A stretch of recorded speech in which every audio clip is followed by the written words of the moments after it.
Chapitre 16. L'aventure au cœur de la nature. La fatigue se faisant sentir, nos deux compagnons s'allongèrent chacun sur leur tapis de branches et de feuilles avant de trouver le juste repos. Pendant la nuit, Tao fut brusquement réveillé par un vacarme assourdissant. Lao Tse était éveillé lui aussi, et tous deux assistèrent au spectacle cauchemardesque d'une meute de petits singes qui venaient à la rencontre de nos deux hôtes en essayant de leur piller leur nourriture. Lao Tse saisit une bûche enflammée qu'il agita devant le mâle dominant qui semblait très agressif. Tao saisit son sabre et cria très fort pour faire fuir la bande, mais ils étaient nombreux et ils devenaient si menaçants que Lao Tse dut accepter un combat singulier avec le chef de la meute. Tout se passa très vite et Tao et Lao Tse avaient eu raison de réagir ainsi, car la situation aurait très vite pu tourner à l'avantage des primates. Lao Tse terrassa l'animal au premier bond de celui-ci et le porta en triomphe en hurlant. Tao était très impressionné et il avait été surpris dans son sommeil et avait eu très peur lorsque la situation dégénéra.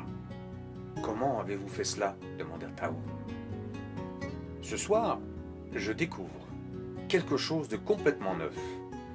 Et cette nouveauté est une expérience dont mon esprit a à tenir compte. Mais demain, cette expérience devient un simple mécanisme si je tente de retrouver la sensation neuve, le plaisir de cette sensation. Aucune description n'est vraiment réelle. Ce qui est vraiment réel, c'est de voir la réalité dans l'instant, car la vérité n'a pas de lendemain. Essaie de te rendormir, car demain matin, la route sera longue, petit homme. » Tao referma les yeux, mais ses pensées se bousculaient dans sa tête. Il n'était pas tranquille. Il avait peur de dormir à proximité du cadavre de l'animal. Lao Tse se leva, prit le corps du primate et l'emporta un peu plus loin avant de recouvrir son corps de branchages et de feuilles odorantes afin d'éloigner les rôdeurs et les charognards. De plus, il avait l'intention de le dépecer et d'emporter quelques pièces de viande pour le repas du lendemain. Puis il vint se recoucher et s'endormit assez vite après avoir alimenté le feu pour le reste de la nuit. Le silence regagna le campement et l'on entendait le crépitement de bois du feu, ainsi que le courant de la rivière et le bouillonnement lointain d'une petite cascade. Quelques bruits de nature inconnus, ponctuels, se faisaient entendre juste pour rappeler, peut-être, que la forêt regorgeait d'habitants invisibles dans l'obscurité, mais bien décidés à conserver leur territoire. Après un long moment, Tao finit par s'endormir tranquillement. Au lever du jour, la nature entière sortit de sa léthargie et tout commença à bouger autour de lui. Il ouvrit les yeux péniblement lorsqu'il ressentit une caresse, ou ce qu'il crut être une caresse sur le visage. En fait, ne voyant personne autour de lui, Tao passa rapidement sa main sur son visage et constata que c'était bien un hôte indésirable, puisqu'il s'agissait d'une menthe religieuse qui voulait élire domicile sur sa bonne joue, bien douce et chaude. Il se leva sans tarder, cherchant du regard la présence de Lao Tse. Il entendit quelqu'un s'ébattre dans la rivière et se dirigea dans cette direction. Il aperçut Lao Tse en petite tenue se baigner dans le courant de l'onde pure de la rivière. Il invita Tao à profiter de la fraîcheur de l'eau pour se laver et remettre tous ses sens en éveil. Tao n'insista pas sur la longueur du bain. Il se trempa, certes intégralement, mais ressortit aussitôt. Lao Tse ressortit de l'eau, puis se dirigea près de la cascade, prit une position de méditation et attendit la présence de son jeune élève. Lorsque Tao s'assit à côté de lui, il lui dit : « Laisse le chant de la rivière et de la cascade purifier ton esprit. Puis, Comme une sorte de rituel matinal, tous deux exécutèrent leur gymnastique sous la forme d'étirements combinés à des exercices respiratoires de tai chi. Et, pour terminer cet hymne au jour nouveau, Lao Tse enseigna à son jeune disciple des techniques de combat tenant compte de l'environnement dans lequel ils évoluaient. L'entraînement ne s'occupe pas d'un simple objet, mais de l'esprit des émotions humaines. L'intelligence est parfois définie comme la capacité d'un individu à s'adapter à son environnement avec succès ou à ajuster son environnement à ses besoins. À peine ces mouvements achevés, tous deux rassemblèrent leurs affaires. Lao Tse avait emballé quelques morceaux de viande dans de grandes feuilles généreusement offertes par la nature. Tao semblait prendre une nouvelle conscience au fil de la marche. Il était attentif à ce qui l'entourait. Il s'émerveillait maintenant devant un coucher de soleil, devant un vol de papillons, devant la beauté sauvage et parfois hostile de la forêt. Quelques heures de marche plus tard, ils atteignirent le village de Lokayang. À l'entrée de Lokayang se trouvait une grande ferme. Ils pénétrèrent sur les terres et se dirigèrent vers le bâtiment. Un vieil homme au sourire édenté les invita à entrer. L'homme était occupé avec son épouse à la confection du repas familial.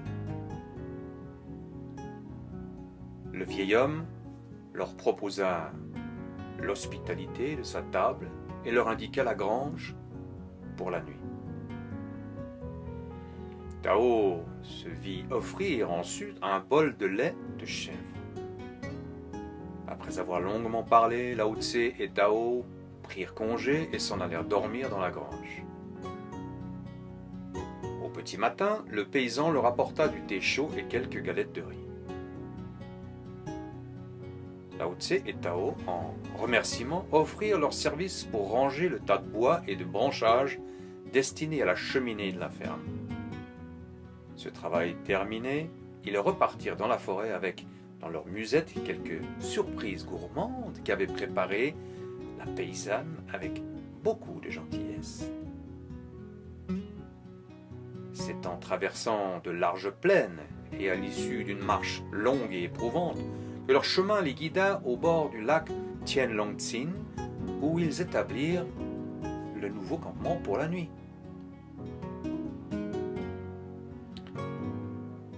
Leur campement réalisé, leur repas avalé, ils s'installèrent près du lac, sur la berge encore chauffée par le soleil. C'est l'instant et le lieu qu'ils choisirent pour une longue séance de méditation. Tao avait de nouveau un peu de mal à méditer. Il avait l'esprit troublé par 1000 pensées et ne parvenait pas à trouver la paix de l'esprit. C'est alors que Lao Tse, d'un ton calme, rempli de sagesse, lui dit : « Certaines personnes pensent que lorsqu'elles méditent, elles ne devraient avoir aucune pensée, aucune émotion. Si pensée ou émotion se manifestent, cela les contrarie, les fâche contre elles-mêmes et les persuade qu'elles ont échoué. Rien n'est moins vrai. Ainsi que le dit un proverbe tibétain, c'est beaucoup demander que de vouloir de la viande sans os et du thé sans feuilles. Tant que tu auras un esprit, des pensées et des émotions s'élèveront. De même que l'océan a des vagues et que le soleil des rayons, ainsi les pensées et les émotions sont-elles le propre rayonnement de l'esprit. L'océan a des vagues et pourtant il n'est pas particulièrement dérangé par elles. Les vagues sont la nature même de l'océan. Les vagues se dressent, mais où vont-elles ? Elles s'en retournent à l'océan. D'où ces vagues viennent-elles ? De l'océan. De même, les pensées et les émotions sont le rayonnement et la manifestation de la nature d'un même esprit. Elles s'élèvent de l'esprit, mais où se dissolvent-elles? Dans l'esprit. Quelle que soit la pensée ou l'émotion qui surgit, ne la perçois pas comme un problème particulier. Si tu n'y réagis pas de façon impulsive, mais demeures simplement patient, elle se déposera à nouveau dans sa nature essentielle. Prends garde à ne pas laisser ces pensées entretenir les germes de la confusion. Entretiens donc envers tes pensées et tes émotions une attitude bienveillante, ouverte et généreuse, car tes pensées sont en fait ta famille, la famille de ton esprit. Sois à leur égard comme un vieil homme sage qui regarde jouer un enfant. Quelles que soient les pensées et les émotions qui se manifestent, laisse-les donc s'élever, puis se retirer, telles les vagues de l'océan. Permets-leur d'émerger et de s'apaiser sans contrainte aucune.